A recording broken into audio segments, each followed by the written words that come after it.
Hello दोस्तों, मैं विपिन कुमार आप लोगों का स्वागत करता हूं आपके अपने channel UP TET C TET solutions में। जैसे कि आप लोगों को पता चल ही गया होगा कि सी टेट का नोटिफिकेशन आ चुका है। ठीक है, तो इसी को ध्यान में रखते हुए हम अपनी सीडीपी की क्लास आज से स्टार्ट करते हैं, जिसमें हमारा पहला टॉपिक रहेगा अधिगम। तो अधिगम के अंदर हम पढ़ेंगे अधिगम की परिभाषा, अधिगम की विधियाँ, अधिगम की विशेषताएँ और अधिगम को प्रभावित करने वाले कारक। स्टार्ट करते हैं बिना किसी वेस्ट ऑफ टाइम के। तो अधिगम चैप्टर के अंदर सबसे पहला हमारा टॉपिक यही आ जाता है कि अधिगम होता क्या है। अधिगम का मतलब होता है सीखना। अधिगम का जो मीनिंग होता है वो मीनिंग होता है सीखना। अब हम सीख बहुत सारे तरीक़ों से सकते हैं। सबसे पहले इसकी परिभाषा देख लेते हैं, इसकी परिभाषा क्या होती है। अधिगम की परिभाषा से एग्ज़ाम में कई बार क्वेश्चन पूछ लिया जाता है, तो उसकी परिभाषा देखो क्या होती है। व्यक्ति के व्यवहार में अभ्यास, प्रशिक्षण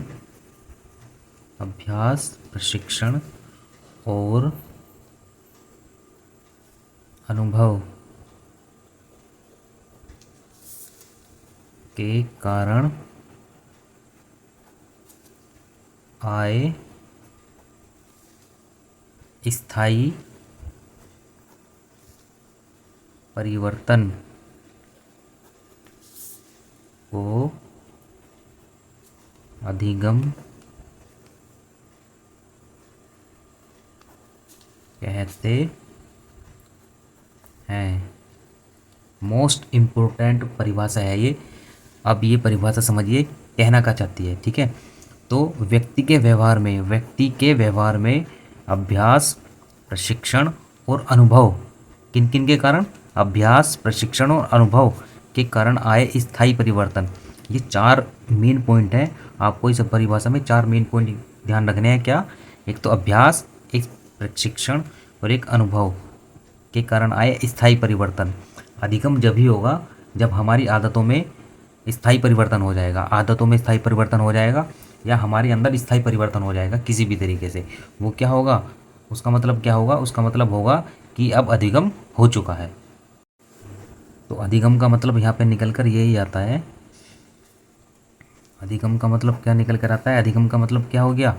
एक तो सीखना, अधिगम का मतलब सीखना, ठीक है। और एक व्यवहार में क्या? स्थायी परिवर्तन होगा व्यवहार में। और किन किन के कारण होगा? एक तो अभ्यास के कारण,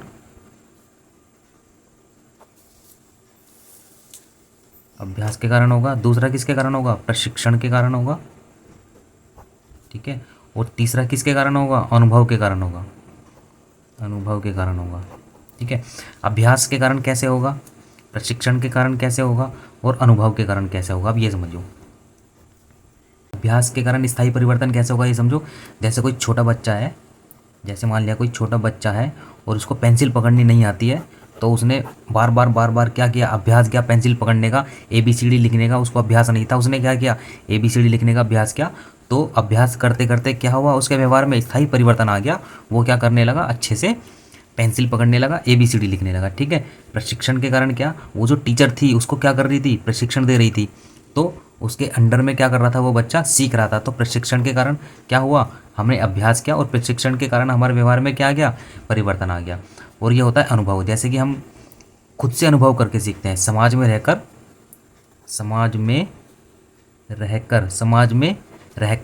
खुद से जो अनुभव करके सीखते हैं, समाज में रहकर खुद से अनुभव करके जो सीखते हैं, खुद से समाज में रहकर खुद से अनुभव करके जो सीखते हैं, वो क्या कहलाता है? वो भी स्थायी परिवर्तन होता है और वो भी अधिगम की श्रेणी में आता है, ठीक है। तो ये आपको समझ में आया, इसकी परिभाषा समझ में आई आपको। एक बार और देख लेते हैं अधिगम का मतलब क्या होता है। अधिगम का मतलब होता है सीख। और सीख हम कैसे कैसे सकते हैं? व्यवहार में स्थायी परिवर्तन होना चाहिए 3 कारणों से। एक तो अभ्यास से होगा, प्रशिक्षण से होगा, अनुभव से होगा और स्थायी परिवर्तन होगा, ठीक है। और वो स्थायी परिवर्तन कैसे होगा? अभ्यास से होगा, प्रशिक्षण से होगा, अनुभव से होगा। अभ्यास से कैसे होगा? मान लिया कोई छोटा बच्चा था, पेंसिल पकड़नी नहीं जानता था, उसने बार बार अभ्यास किया एक टीचर के प्रशिक्षण में, अब वो ABCD आराम से लिख लेता है, पेंसिल को बहुत अच्छी तरह पकड़ना सीख गया है। और अनुभव के कारण कैसे सीखा? समाज में रहकर जो अनुभव करता है बंदा, समाज में रहकर जो भी बच्चे ने खुद से अनुभव करके जो भी मूल्य बनाए हैं वे क्या है, उसके अंदर स्थायी परिवर्तन का कारण बनते हैं। ठीक है, तो वो बच्चा अनुभव से सीखता है। तो ये परिभाषा आप लोगों को समझ में आई? ठीक है, अब दूसरा टॉपिक देखते हैं। अधिगम से रिलेटेड कुछ इम्पोर्टेंट पॉइंट्स हैं, वो देख लेते हैं। कुछ 6 पॉइंट ऐसे हैं जिनके द्वारा व्यवहार में आया हुआ परिवर्तन स्थायी परिवर्तन नहीं होता, इसलिए वहाँ से अधिगम भी नहीं होता। वे पॉइंट कौन कौन से हैं? सबसे पहला पॉइंट आता है परिपक्वता। पहले मैं ये लिख लूँ, फिर आपको इनके बारे में समझाऊंगा। परिपक्वता, जिसको मैच्योरिटी कहते हैं। दूसरा बीमारी। तीसरा है थकान। फोर्थ है संवेगात्मक विकास। संवेगात्मक विकास। पांचवा है मादक पदार्थों का सेवन। मादक पदार्थों का सेवन। छठा है हमारा मूल प्रवृत्तियाँ। मूल प्रवृत्तियाँ, मूल प्रवृत्ति जो जन्मजात होती है, जन्मजात जो होती है ना हमारी, वे मूल प्रवृत्तियाँ कहलाती है। ठीक है, अब देखो इसमें सबसे ज़्यादा इंपॉर्टेंट है परिपक्वता, पहले ये देखो, फिर संवेगात्मक विकास सबसे ज़्यादा इंपॉर्टेंट है, और मूल प्रवृत्तियाँ सबसे ज़्यादा इंपॉर्टेंट है। ठीक है, ये तो हमें ईजिली समझ में आ जाएंगे ये 3 चीज़ें। और समझना सिर्फ परिपक्वता, संवेगात्मक विकास और मूल प्रवृत्ति को है। देखो परिपक्वता के कारण व्यवहार में आया परिवर्तन स्थायी नहीं होता, इसलिए यहाँ से अधिगम भी नहीं होता। देखो कैसे, समझो इस बात को। भाई मान लिया हम 2 साल के हैं, तो हम परिपक्व नहीं हुए। अब हमारे कुछ भी, अभी हम ना ही किसी चीज़ के बारे में जानते हैं, ना किसी को पहचानते हैं। ठीक है, हम सिर्फ क्या जानते हैं? हम सिर्फ ये जानते हैं, दूध पीना जानते हैं, सूसू पोटी करना जानते हैं, सिर्फ इतना जानते हैं। तो यहाँ क्या होता है, यहाँ जैसे ही बच्चा बड़ा होता रहता है, जैसे ही बच्चा बड़ा होता रहता है तो उसकी व्यवहार में परिवर्तन होता रहता है, पर वो स्थायी परिवर्तन नहीं होता। मान लिया 5 साल का बच्चा जो है, 5 साल का बच्चा, उसके व्यवहार में कुछ परिवर्तन हुए, वो 10 साल का हुआ तो बिल्कुल और चेंज परिवर्तन हो जाएंगे। तो वो क्या हुए, जो बच्चा 5 साल में एक्टिविटी करता था वो अब 10 साल का एक्टिविटी नहीं करता है, तो वो स्थायी परिवर्तन नहीं हुआ, बिल्कुल भी स्थायी परिवर्तन कहाँ हुआ। ठीक है, तो ये परिपक्वता क्या होती है? मान लिया 5 साल का बच्चा था, फिर 10 साल का हुआ, फिर 15 साल का हुआ, तो क्या हो गई, मेच्योरिटी चेंज होती चली गई। यहाँ पे कुछ और एक्टिविटी करता था, यहाँ पे कुछ और सीखा, 15 साल का हुआ कुछ और सीखा, 20 साल का हुआ कुछ और सीखा, तो वो परिवर्तन क्या हुआ, वो स्थायी नहीं है बिल्कुल भी। बीमारी का क्या है? बीमारी का समझो, बीमारी का ये है कि आज हमें बीमारी है, कल को हम ठीक हो जाएंगे। ठीक है, तो इस बीमारी से हम कुछ सीखते भी नहीं है, तो ये स्थायी परिवर्तन नहीं होता है। थकान, आज हमें थकान है, हम सो लिए थोड़ा सा और वो थकान हमारी दूर हो गई, तो वो क्या हुआ, अधिगम में की श्रेणी में नहीं आता है। संवेगात्मक विकास भी बिल्कुल ऐसा ही है। 5 साल का बच्चा कुछ सोचता है, 10 साल का बच्चा कुछ और सोचता है, 15 साल का बच्चा कुछ और सोचता है, तो उसकी सोच में क्या होता रहता है, परिवर्तन होता रहता है। ठीक है, तो ये स्थायी परिवर्तन नहीं होता बिल्कुल भी। मादक पदार्थों का सेवन, जब भी हम ड्रिंक वगैरह कर लेते हैं तो मादक पदार्थों के सेवन से हमारी क्या होती है, अंदर की जो भावनाएं होती हैं वे बाहर आ जाती हैं, पर वे स्थायी तो नहीं होती। जैसे ही हमारा नशा उतरता है वो पहले वाली कंडीशन में आ जाते हैं, तो वो स्थायी तो नहीं हुआ। ठीक है, तो ये भी हम अधिगम की श्रेणी में नहीं आता है। मूल प्रवृत्तियाँ क्या होती है? मूल प्रवृत्तियाँ जो जन्मजात प्रवृत्तियाँ होती हैं हमारी, जैसे खाना, सोना, रोना। ठीक है, भूख लगती है तो हम रोते हैं, तो ये हमारी क्या होती है, हमारी डरना, ये हमारी क्या होती है, सब मूल प्रवृत्तियों के अंदर आता है ये सब चीज़ें। तो ये जैसे ही हम बड़े होते चले जाते हैं तो हम हर एक बात पर रोते नहीं हैं, और ना ही हर एक बात पे हम क्या करते हैं, किसी से झगड़ते हैं, और ना ही हम बात बात पर डरते हैं, ना ही हम जब भूख लगती है तो छोटा बच्चा क्या करता है, रोने लगता है, और जब हम बड़े होते हैं तो क्या करते हैं, रोते नहीं हैं। तो ये मूल प्रवृत्तियों के कारण भी व्यवहार में आया परिवर्तन क्या नहीं होता है, अधिगम नहीं कहलाता है। तो ये मोस्ट इंपॉर्टेंट 6 हैं, आप ध्यान रखना। इसमें परिपक्वता, संवेगात्मक विकास और मूल प्रवृत्तियाँ सबसे ज़्यादा इंपॉर्टेंट है। तो इनके बारे में आप एक नोट लिख लेना। वो नोट क्या है, ध्यान से सुनो। इन सभी के द्वारा व्यवहार में आया परिवर्तन स्थायी नहीं होता है। इन सभी के द्वारा व्यवहार में आया परिवर्तन स्थायी नहीं होता है, इसलिए इनके द्वारा अधिगम नहीं होता है। एग्जाम में पूछा जाएगा निम्न में से किसके द्वारा अधिगम नहीं होता है, उसमें 4 ऑप्शन देगा और एक ऑप्शन ये भी होगा, परिपक्वता होगा या संवेगात्मक विकास होगा, तो वही हमारा क्या हो जाएगा, या मूल परिवर्तियाँ होगा, तो वही हमारा क्या हो जाएगा, आंसर हो जाएगा।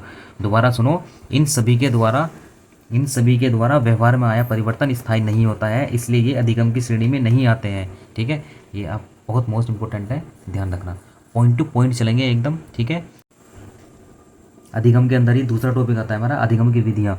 अब अधिगम हो ही रहा है तो अधिगम कैसे कैसे होता है वो भी देख लो। अधिगम कैसे करते हैं हम, नंबर फर्स्ट आता है अनुकरण विधि। अनुकरण विधि, अनुकरण मतलब दूसरों को देखकर सीखना। दूसरा होता है सूझ, मतलब अपनी समझ से सीखना। नंबर 3 अभ्यास, अभ्यास के द्वारा सीखना। ठीक है, नंबर 4 भूल से सीखना, कुछ भी हम जैसे भूल से सीख लेते हैं। तो अनुकरण विधि सबसे ज़्यादा छोटे बच्चे जो होते हैं, छोटे बच्चे किसके द्वारा सीखते हैं, अनुकरण विधि के द्वारा सीखते हैं। छोटे बच्चे हमेशा दूसरों को देखकर सीखते हैं। ठीक है, अनुकरण विधि के द्वारा सीखना क्या कहलाता है, अधिगम कहलाता है। सूझ के द्वारा, अपनी समझ, जो अपनी समझ से सीखते हैं। ठीक है, उसको वो क्या कहलाती है, अधिगम की विधियाँ के अंदर आता है वो भी। और अभ्यास के कारण जो भी हम अभ्यास करते हैं, जो भी हम प्रैक्टिस करते हैं। ठीक है, जो भी हम प्रैक्टिस करते हैं उसके द्वारा सीखना। भूल के द्वारा सीखना, जैसे हम दुकान पे कोई सामान लेने गए और हमने मान लिया हमको दाल लानी थी। ठीक है, और हम नमक ले आए, तो लानी तो हमें दाल थी, ले आए हम नमक, तो हमें नमक का रेट भी पता चल गया क्या चल रहा है। ठीक है, तो इसी के द्वारा क्या होता है, भूल के द्वारा भी हमारा क्या हो जाता है, अधिगम हो जाता है। अब हमारा अगला टॉपिक आता है अधिगम की विशेषताएं। मोस्ट इंपॉर्टेंट टॉपिक है अधिगम की विशेषताएं। अधिगम की विशेषताएं, ऐसे ही टॉपिक वाइज चलेंगे। जैसे ही टॉपिक ख़त्म होगा उसके ऊपर एग्जाम्पल्स करेंगे, कुछ क्वेश्चंस करेंगे। ठीक है, और अधिगम की विशेषताएं क्या है ये देखो। नंबर फर्स्ट सबसे पहले कौन सी आती है, अधिगम सदैव उद्देश्यपूर्ण होता है। अधिगम सदैव उद्देश्यपूर्ण होता है, बिना उद्देश्य के उद्देश्य पूर्ण होता है। अधिगम का कोई ना कोई उद्देश्य जरूर होगा, सदैव कोई ना कोई उद्देश्य जरूर होगा। मैं अगर किसी दुकान पे कोई सामान लेने जा रहा हूँ तो मैं किसी उद्देश्य से जा रहा हूँ वहाँ पे। ठीक है, तो अधिगम का जरूर कुछ ना कुछ उद्देश्य जरूर होगा, बिना उद्देश्य के अधिगम नहीं होगा। दूसरे नंबर पर आता है अधिगम जन्म से मृत्यु तक चलता है। देखते हैं ना, कभी आपने सुना होगा कि बच्चा जन्म से लेकर और जी मृत्यु तक, कब्र, जन्म से लेकर कब्र तक सीखता चला जाता है। मनुष्य जो होता है जन्म से लेकर मृत्यु तक सीखता चला जाता है। कुछ जैसे ही वो 5 साल का होता है कुछ सीखता है, 10 साल का होता है और अच्छी चीज़ें सीखता है, 15 साल का होता है अच्छी बुरी चीज़ें सीखता है। ठीक है, ऐसे ही वो जन्म तक सीखता ही चला जाता है केवल। ठीक है, तो ये सब चीज़ें हैं। 3 नंबर पर आता है अधिगम एक क्रियात्मक प्रक्रिया है।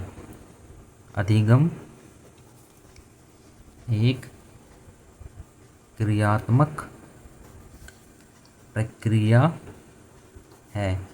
मतलब कहने का यह है, अधिगम तभी होगा जब हम कोई क्रिया करेंगे। ठीक है, बिना क्रिया के कोई अधिगम नहीं होगा। जब हम कुछ ना कुछ क्रिया करेंगे ना, कुछ क्रिया करेंगे, मान लिया हमें कोई टॉपिक पढ़ना है तो हम पढ़ेंगे, तो वो हमारी क्रिया के अंदर आ जाएगा। हम साइकिल चलाना सीख रहे हैं, ठीक है, तो वो क्रिया के अंदर है, वो अधिगम के अंदर आ जाएगा।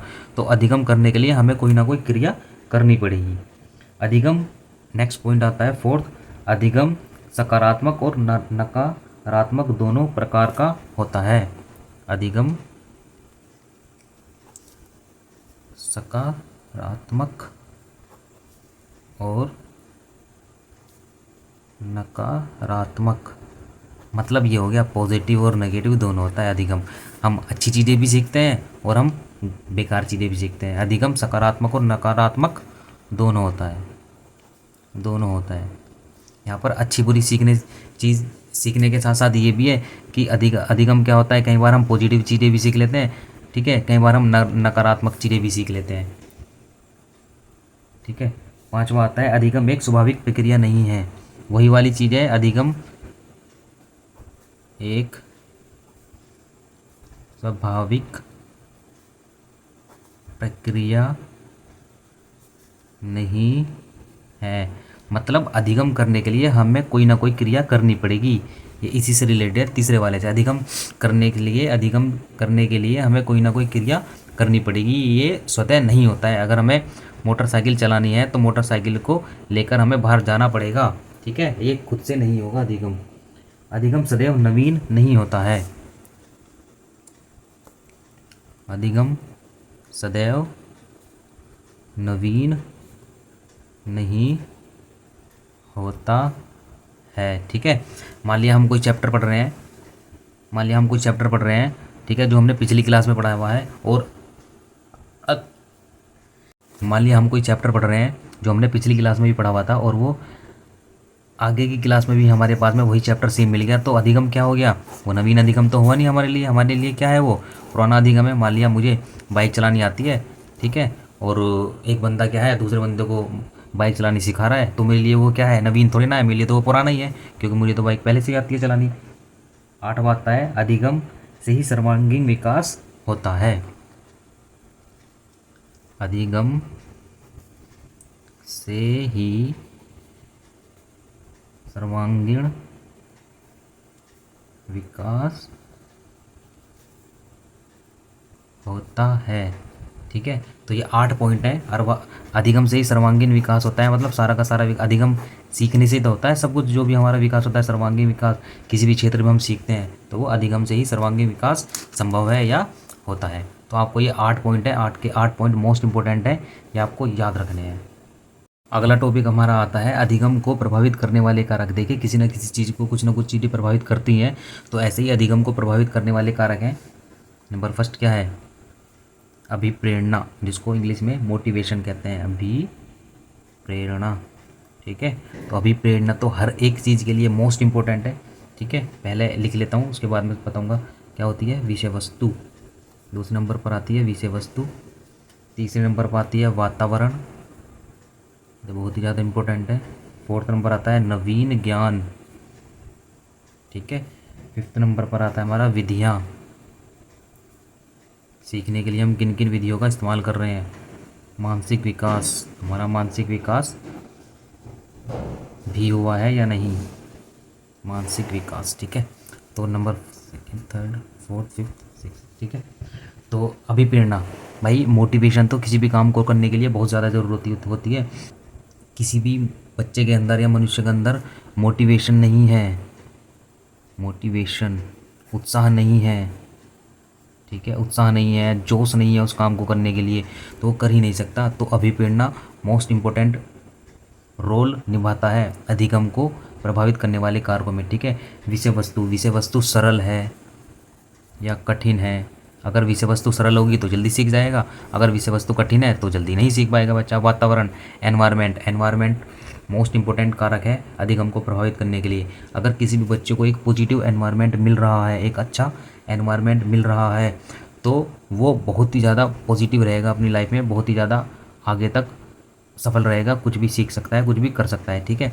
नवीन ज्ञान का मतलब ये है, अच्छा वातावरण के बारे में एक चीज़ और याद रखो, वातावरण कैसा है? नेत्र प्रिय है, मतलब उसको सही से दिखाई देता है या नहीं देता है, बोर्ड पर साफ चीज़ें दिखाई दे रही है नहीं दे रही है, क्लास प्रदूषण रहित है या नहीं है, क्लास प्रदूषण रहित है या नहीं है, पता चला कि वहाँ पे प्रदूषण इतना होता है कि क्लास का वातावरण कैसा है, ठीक है। तो पॉजिटिव एनवायरनमेंट है भी क्लास में या नहीं है, तो ये सब चीज़ें होती हैं। नवीन ज्ञान का क्या मतलब है कि नवीन ज्ञान जब भी अच्छे से होगा, पॉजिटिव तरीके से जब भी अच्छा होगा, जब वो पूर्व ज्ञान से जुड़ा होगा, ठीक है। जब उसे पूर्व जानकारी होगी किसी भी टॉपिक के बारे में। मान लिया हम एनवायरनमेंट के बारे में पढ़ा रहे हैं, या फिजिकल के बारे में कुछ बता रहे हैं, मान लिया डाइजेशन सिस्टम के बारे में कुछ बता रहे हैं, तो सबसे पहले उसको ये बताना ज़रूरी होगा या क्वेश्चन पूछना ज़रूरी होगा कि वे मनुष्य के अंगों के बारे में कुछ जानकारी रखता है या नहीं रखता है, तब उसको आगे की चीज़ें बताएंगे। तो नवीन ज्ञान के लिए पूर्व ज्ञान होना बहुत ज़्यादा ज़रूरी है। अब विधियों की बात कर लेते हैं कि विधियाँ कौन कौन सी इस्तेमाल होती हैं अधिगम के लिए। तो अधिगम में मनोवैज्ञानिक विधियाँ बहुत ज़्यादा ज़रूरी होती हैं। अगर हम मनोवैज्ञानिक विधियों का इस्तेमाल कर रहे हैं, मनोविज्ञान की विधियों का इस्तेमाल कर रहे हैं बच्चों को अधिगम कराने में, तो अधिगम क्या होगा? पॉजिटिव जाएगा बिल्कुल। बच्चा बहुत अच्छी तरीके से सीखेगा क्लास में बैठकर, ठीक है। और मानसिक विकास का मतलब क्या है कि मानसिक विकास बच्चे का हुआ है या नहीं हुआ है। पता चला कि हम बच्चे का मानसिक विकास हुआ नहीं है, 5वीं क्लास में है वो, और उसको हम क्या कर रहे हैं 10वीं क्लास का पढ़ा रहे हैं, और उसका माइंड अभी तक इतना डेवलप नहीं हुआ है, तो वो क्या होगा, वहाँ पर अधिगम माइनस में चला जाएगा, उसको कुछ समझ में नहीं आएगा। तो ये ध्यान में रखना बहुत ज़रूरी है कि बच्चे का मानसिक विकास हुआ है या नहीं हुआ है। तो ये क्या हो गए, अधिगम को प्रभावित करने वाले कारक हो गए अभिप्रेरणा, विषय वस्तु, ठीक है, वातावरण क्लास का कैसा है, नवीन ज्ञान, कि उसको नवीन ज्ञान, पूर्व ज्ञान होना बहुत ज़रूरी है नवीन ज्ञान के लिए। विधियाँ कौन कौन सी इस्तेमाल कर रहे हैं हम, सरल है, कठिन है, कौन कौन सी विधियाँ इस्तेमाल कर रहे हैं हम बच्चों को पढ़ाने के लिए, मानसिक विकास बच्चे का हुआ है या नहीं हुआ है। पता चला छोटा बच्चा है और उसको हम 10वीं क्लास का पढ़ा रहे हैं, तो उसको बिल्कुल भी कुछ भी समझ में नहीं आने वाला है। इसमें सबसे ज़्यादा जो फैक्टर है इम्पोर्टेंट है वो अभिप्रेरणा है, एनवायरनमेंट है और मानसिक विकास है। ये आपको 3 याद रखने हैं, बहुत ज़्यादा इंपॉर्टेंट फैक्टर है ये सब चीज़ें, ठीक है। तो आपको वीडियो कैसी लगी कमेंट करके ज़रूर बताना, और सजेशन भी देना, क्योंकि ये सीरीज़ लगातार चलती रहेगी जब तक सीटेट का एग्ज़ाम नहीं होता है, ठीक है। तो वीडियो कैसी लगी ये कमेंट करके ज़रूर बताना। वीडियो अच्छी लगी हो तो चैनल को सब्सक्राइब और वीडियो को लाइक ज़रूर करना, और सजेशन ज़रूर दे के जाना। मैं पूरी कोशिश करूँगा कि और भी अच्छी तरीके से आप लोगों को कुछ अच्छा ही बताऊँ, ठीक है। मिलते हैं नेक्स्ट वीडियो में, तब तक के लिए गुड बाय।